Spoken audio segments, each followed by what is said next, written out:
বহুত বহুত ধন্যবাদ জানাচ্ছি তোদের আগবাঢ়ি কি যাব তোদের যিগলা নাকি সমস্যা খান্দান সমস্যা আজি হয়তো তোরা মনে আহে না ভুলালি যেতিয়া এনআরসি আপডেট যেতিয়া হতে রহে তেতিয়া হে ডকুমেন্টস খুঁজতে রহে নাই মেট্রিক পাস করা বা ইয়া থাকা কিমান বছর হলে মানে ভাল লিখিতভাৱে হওক বা কথা ক'ব পৰা নিচিনা তেনেকে ভাল এজন ব্যক্তি ভাল ল'ৰা এজন আপোনালোকক ধন্যবাদ জনাইছোঁ আপোনালোকে আমাৰ কাৰ্যসূচীত অংশগ্ৰহণ উপস্থিত হোৱাৰ কাৰণে আজি অসম চাহ জনজাতি ছাত্ৰ সন্থা বোকাজান শাখাৰ উদ্যোগত বোকাজান মহকুমাৰ অন্তৰ্গত থকা আমাৰ বোকাজান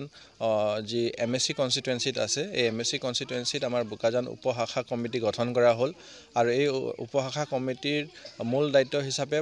সভাপতি হিচাপে কাৰ্তিক গোৱালা আৰু সম্পাদক হিচাপত আমাৰ প্ৰীতম তাঁতীক দায়িত্ব আজি অৰ্পণ কৰিছে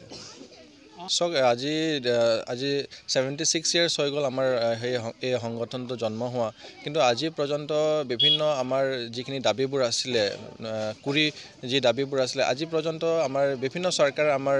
শাসন কৰিছে অসমকে হওক বা আমাৰ ভাৰতবৰ্ষকে হওক কিন্তু আজি পৰ্যন্ত যিখিনি আমাৰ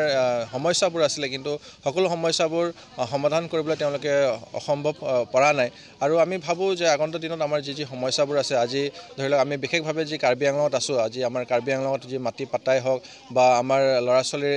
শিক্ষা দীক্ষাৰ ক্ষেত্ৰতে যিখিনি ৰিজাৰ্ভেশ্যন থাকিব লাগে বা চাকৰিতে যি ৰিজাৰ্ভেশ্যন থাকিব লাগে এইখিনি আমি কাৰ্বি আংলং বিশেষকৈ কাৰ্বি আংলং অট'নমাছ কাউন্সিল আমি দেখা নাপাওঁ ভৱিষ্যত আমি এইখিনি যাতে আমাৰ